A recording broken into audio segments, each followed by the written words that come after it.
Claude Lévi-Strauss is a world-famous anthropologist. His studies of the structure of human societies and of the structure of the human mind are far-reaching.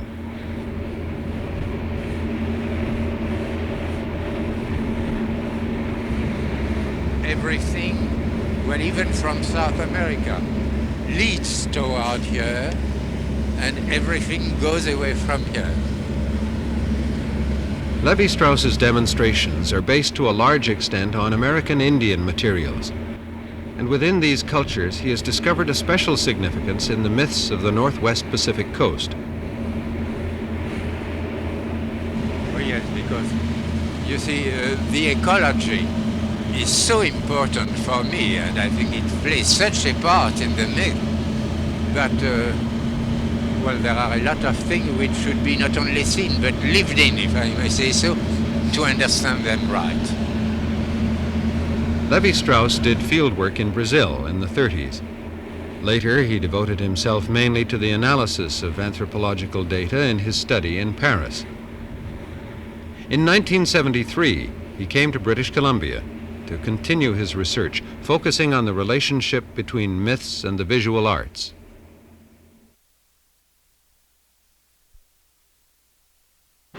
In the old mask and the old poles, Sonokoa is always blind. That is, she has either deep-set eyes or else eyes half closed. And in the more recent poles, I'm struck by the fact that the eyes are perfectly normal. So what I wondered if it was on purpose, and what was the reason for the change?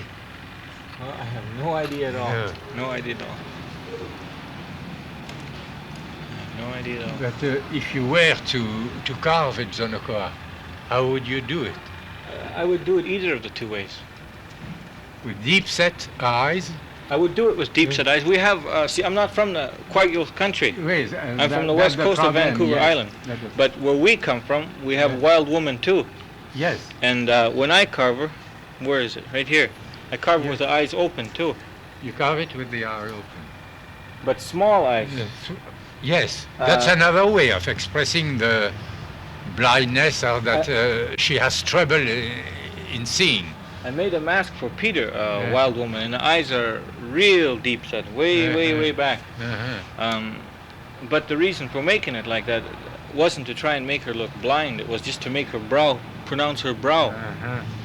If you bring the brow out, the eyes automatically go back. Yes, of course. And to make her look strong, you give her deep, heavy eyebrow. It's the same with the cheekbones. Bringing the cheekbones out like that. But in the old mythology, it is always explained that she's blind or she has trouble seeing, or that she's half asleep also. Half asleep? Half asleep, Half yes, asleep. yes. We got stories at home. I never heard a story of her being blind, never. But we got lots of stories about she's half asleep. That she's easy to trick. Yes. This the guy that killed her, where I'm from, she's, I guess, been half asleep. She's not too smart. He tricks her lots of times. He gets her fingers caught in a stump. He was splitting a stump. Yes, I know the story. And got her hand. Well, she's kind of, I don't know if the right word is dozy, or she's sleepy, not too smart. Oh, yes, dozy, and when she appears in dances, she all the time she falls asleep, and it's necessary to push her. Right. And, is it like that? But not, that's not, I don't think, why I never heard at home any stories of her actually being blind. I don't think that. How separate are the two stories in distance and geography? Well, these are completely different people, of course. How far apart? If this gentleman is Nootka, and I'm referring to Kwakute stories, and Some places there is it's about 30 enormous. miles. Yes, it's not very far. 30 miles. Would there be anything to Well, explain? but the that- traditions are quite different. Oh yeah, and there's some places like around Cotsino. The people in Cotsino and Hattazit, they're not very far apart. and there's there- still this difference. Oh yeah. But the closer you get, of course, the closer you get to where the West Coast people bump into the Kwagils people, the closer things start to be similar. But she plays different parts and different roles. I don't know if it's borrowed. I think the people up north, they got stories. The people in Saanich, they got stories. We all seen wild people. Like people today, they don't believe those stories. They say that it's made up, you know. But I think that our people seen wild women and wild men, and I think the Kwagil people seen wild women and wild men, and I think the people that live in Saanich seen wild women and wild men. And the difference is, I guess, is just how they seen those people that's in the bush, what they call wild women, wild men, wild people.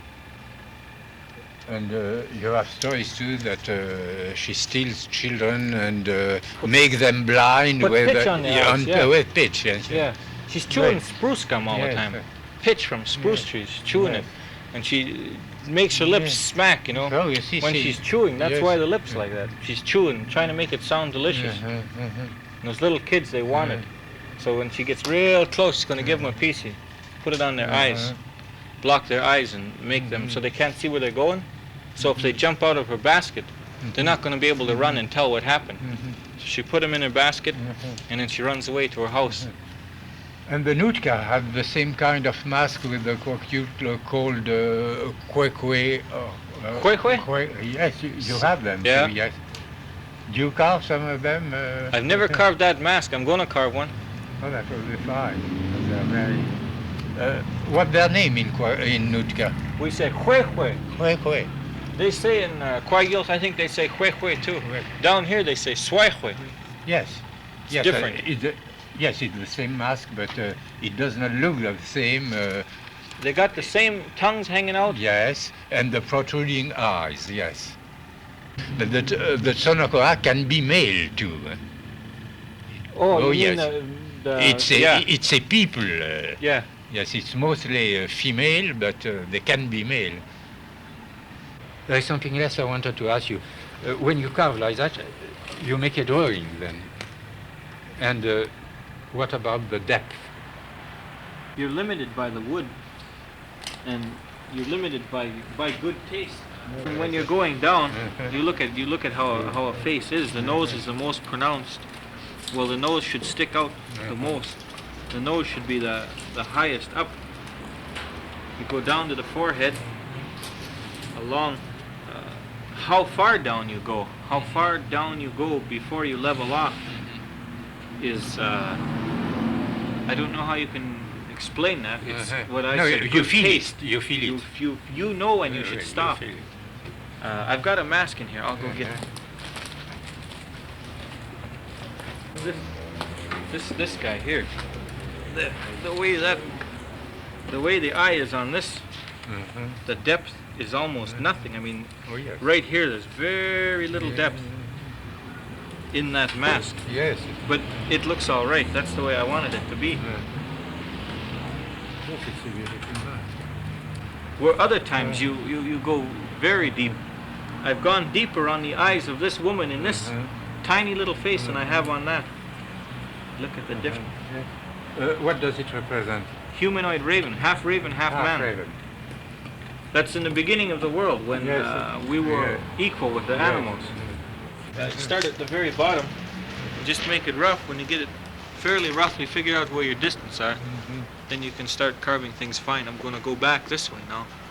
Finish this man's head. So you'll stop here, go back. There, and then Down. go back up there. Uh-huh. You move around.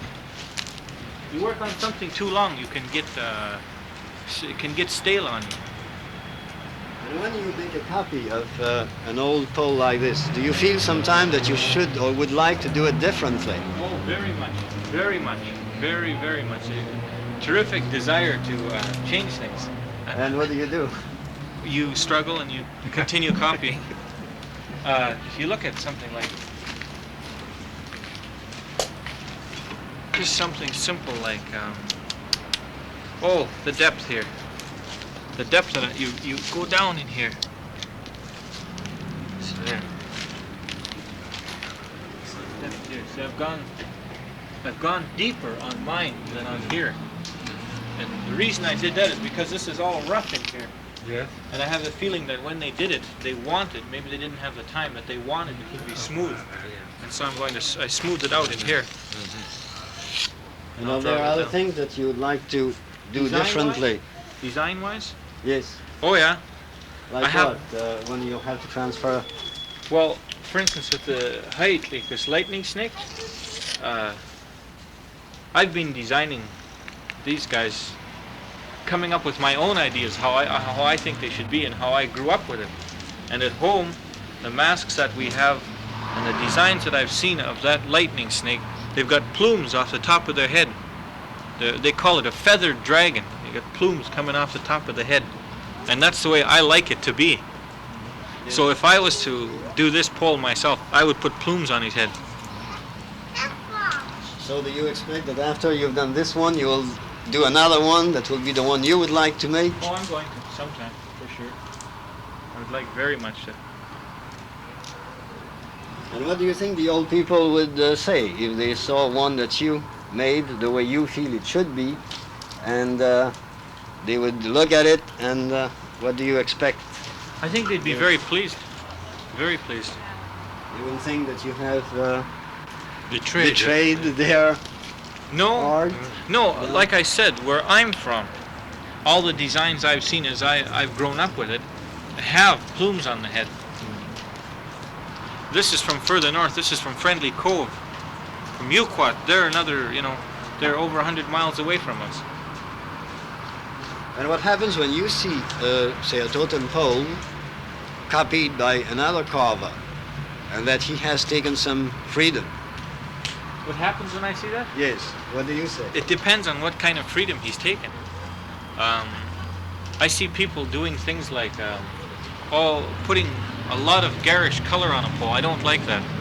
I see people taking the freedom of, rather than spending the time to carve detail, painting detail. Instead of carving it like it's supposed to be carved, they paint it. Yes, I've seen it. You don't see that art should tell all over again the same stories? No. It's good to see people moving, Otherwise, we'd just be imitating, Spend the rest of our life imitating. We don't live the same as we did, 200 years ago. And if we don't live the same, I don't think our art should be the same. At the end of a potlatch, a chief would speak about his wealth, and often his copper would be on the floor before him. And he would stand holding his own staff, his own speaker's staff, in hand. And it varied from family or individual to individual, but some men would hold the mask like this and speak, and then put it on the top of the forehead and speak some more, and this was all highly formalized, and then finally he would drop on above the face and speak like that. And as I say, most of the masks that are about the size of a human face and very finely carved were used on those occasions, but the larger masks, such as that one, and the ones that are more crudely carved, represented the dancing Zunaqua, and frequently the dancer would wear a clam basket on their back, and there'd be a little puppet with a child of a Zunaqua peeking out of the basket. And I can as well begin by telling you the story. This goes back to 1941 or 42, when I arrived in New York as a refugee and got to the revelation of the Northwest Coast art in the Northwest Coast Gallery at the American Museum of Natural History. And I was so fascinated by this art, of which I knew very little, that I spent hours and hours in that gallery. And I was immediately, irritated or bothered with a certain type of mask, which I believe you call the Swiway mask, from the Salish Indians around Vancouver, because it looks so different from the rest. Not the same shape, not the same style, and especially these protruding eyes. And my problem was, why these protruding eyes? What is the meaning? What are they for? But, I left the problem aside because I could not find anything in the literature which could help me a great deal to understand. And it is only years and years after, as a matter of fact, practically 30 years later, that after I had done so much work on the mythology and tried to have a new approach to the understanding of myth, an approach, may I remind you, which consists in stating from the beginning that a myth, a given myth, has never a meaning in itself and by itself, but it is only in opposition to another myth that we can unravel the meaning. And just once I remembered my hours spent at the American Museum and asked myself, is it not possible to apply the same kind of methodological approach to masks? Not, of course, also, but not only to the mythology surrounding the mask, but to the mask considered as art objects and looked at from the stylistic angle and the plastic form, the color, and so on. And then going back to the Swiway mask, the question I put to myself was, I cannot understand the mask taken isolated as something apart. But is there somewhere nearby a mask which, from a stylistic point of view, could be considered as being the symmetric of the Swiway mask, having all the same properties, but the other way around, if I may say so. And immediately, the Tsonokoa mask of the Kwakiutl Indians, which are close neighbor to the Salish, that is this mask, came to my attention. Why? Well, first of all, of course, there was the problem of the protruding eyes. And it is very striking that the Tsonokoa mask have not protruding eyes, but deep-set eyes. That is exactly the opposite. Not always, as a matter of fact, deep-set eyes, sometimes slit eyes, but which means, in both cases, because the mythological material is quite, and the ritual too is quite clear in this respect, that the Tsonokoa is either blind or sleepy or does not see well. And then it was possible that out of the opposition a meaning can be extracted. That is, if deep-set eyes or slit eyes means blindness, then perhaps protruding eyes would mean the opposite of blindness, that is, clear sight. This is not all. See, the Swiway mask, well, of course, it is not white, but we know very well from the costume which the dancers were wearing that it was connected with white color.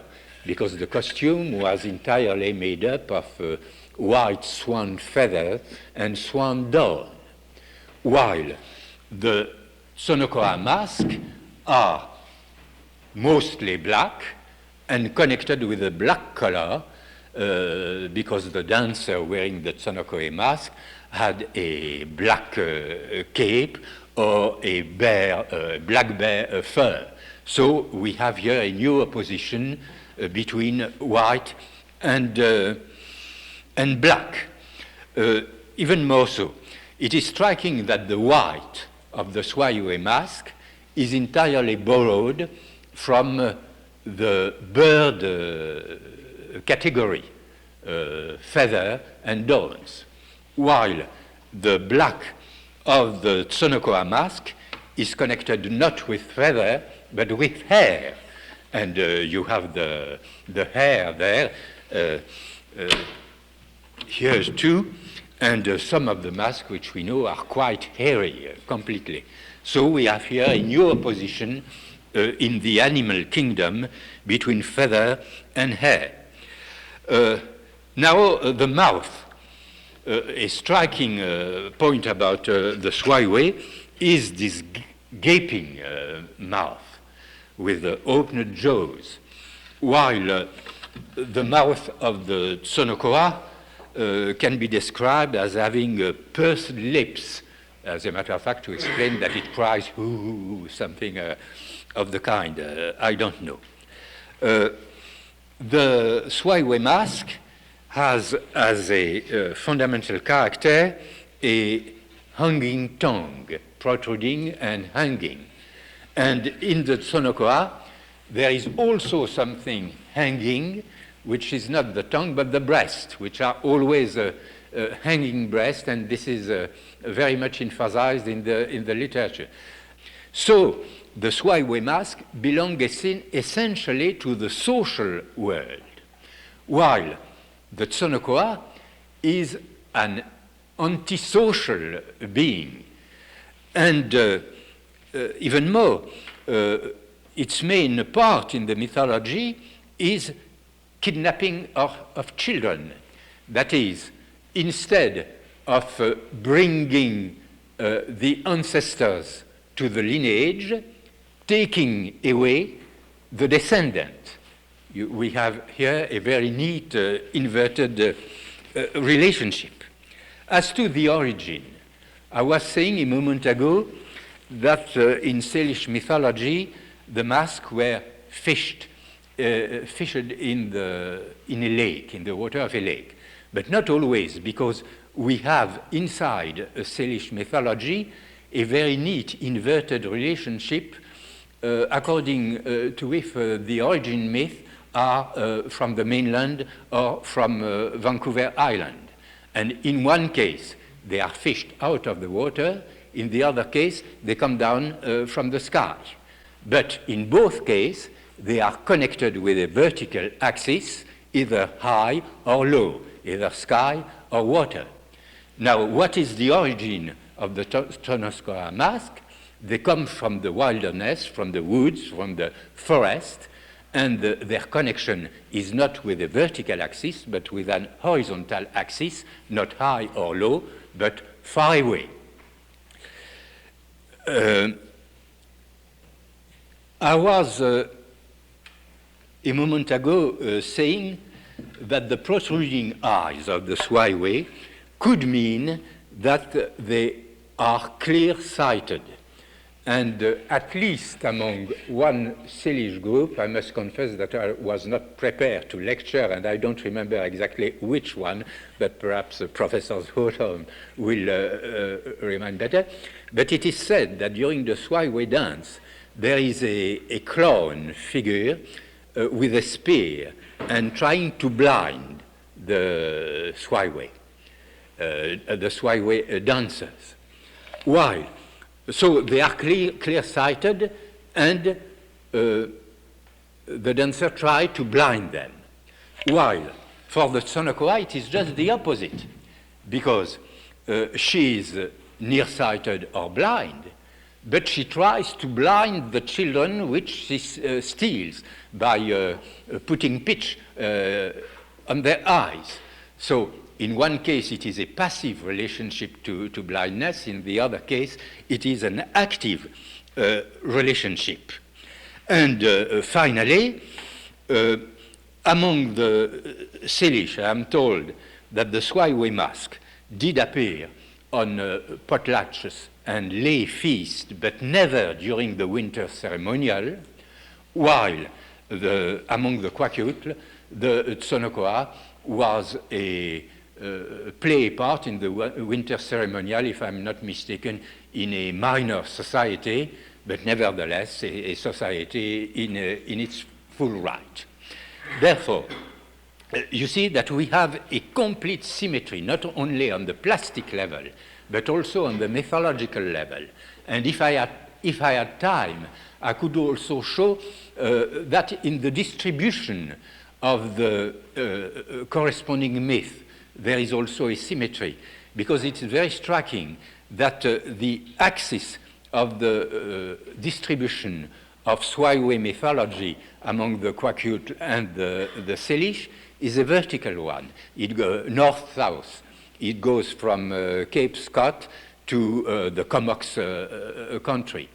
While when you look at the mythology, the tribes who have mostly the Tsonokoa myth, and also the place names in this marvelous publication by Boas on geographical names of the Kwakiutl, the place name with Tsonokoa in it, then it is an horizontal east-west axis which goes from the west coast of Vancouver Island to the deepest part of Night Inlet, you see, and here too we have the symmetry.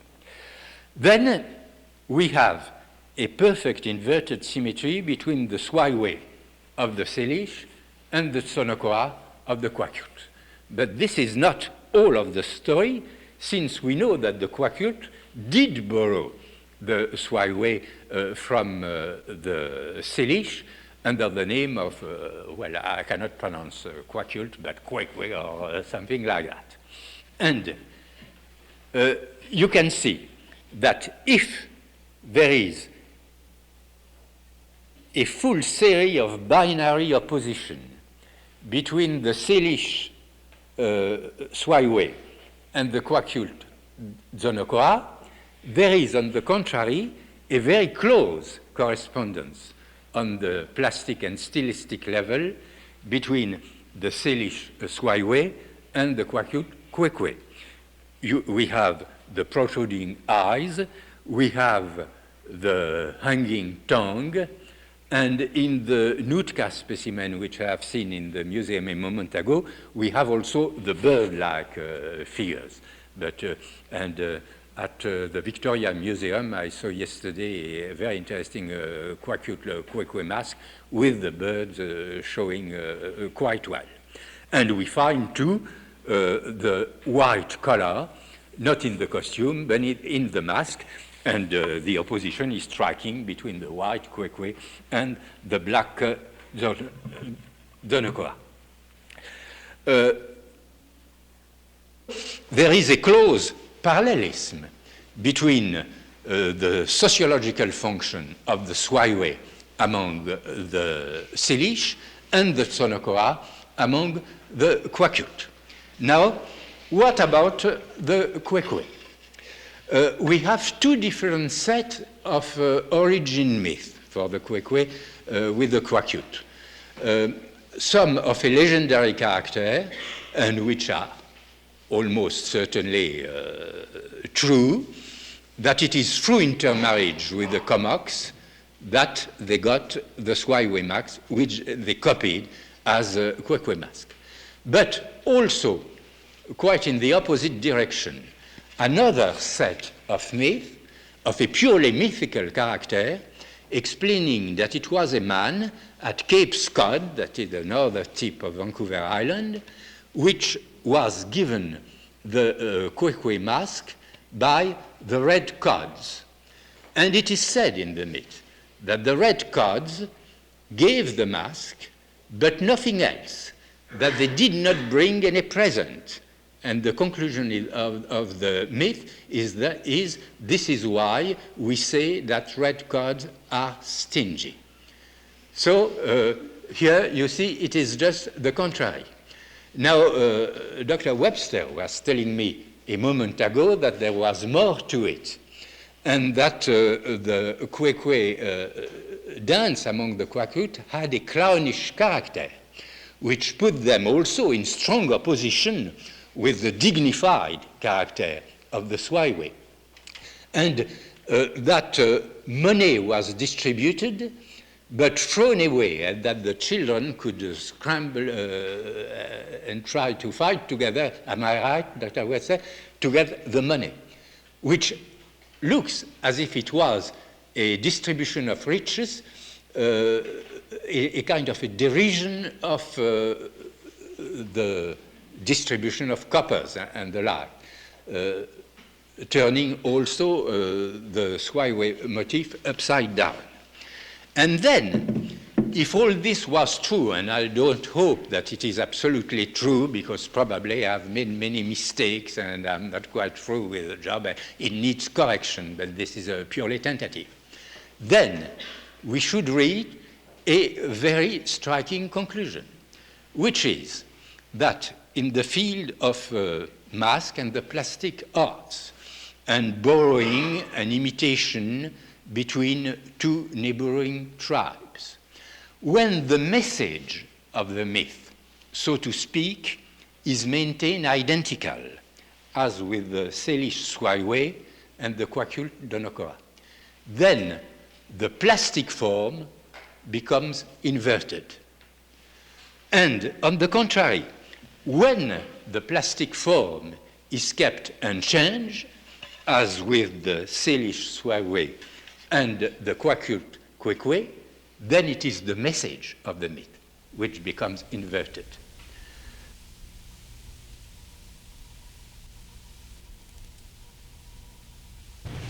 Well, it is here, by looking at the mythology of this part of the world, that you find the more clues, if I may say so, for an interpretation. Now, this can be interpreted in two different ways. You could imagine that, well, the mythology started here and spread everywhere in North and South America from this basic spot. Or else that a mythology which existed of its own right everywhere just happened here in this part of the world to, how would you say, coagulate. All of a sudden. Yeah, all of a sudden, well, on account of peculiar conditions. And what are these conditions? We already discussed it, and I told you that the answer is with the archaeologist and the paleolinguist, much more than with us. But nevertheless, we find that it is a kind of earthly paradise. And there is no reason why Indians 10,000 years ago, or even more, would not have the same feeling. And also there is the fact that it is, well, in relative isolation from the rest of the continent, because there is the coast and then you have the mountains behind, and that a lot of things, migratory movements and the like, may have taken place in the open space back of the Rockies or the Cascades mountain, and that here it remains more quiet. See, after all, this is one of the parts of Americas where we are sure that there was a continuous human occupation for a very protracted period of time. So perhaps here it was a place where, well, the structural process, let's say the process of crystallization, could go quietly, slowly, exactly as it is needed for a crystal to take shape. You see. I think we know now that myths are extremely meaningful and that there is nothing really bizarre, absurd in them. So the answer will be when there is something which we don't understand, and mythology is something that we did not understand. Well, what we should do is try to understand it. And to try to understand is the only justification, real justification, we can give to any scientific undertaking. It's not certainly the practical consequence of science which makes science worthwhile. That would be rather the opposite. Science has made for us a world which is very unpleasant to live in, and which will become more and more unpleasant.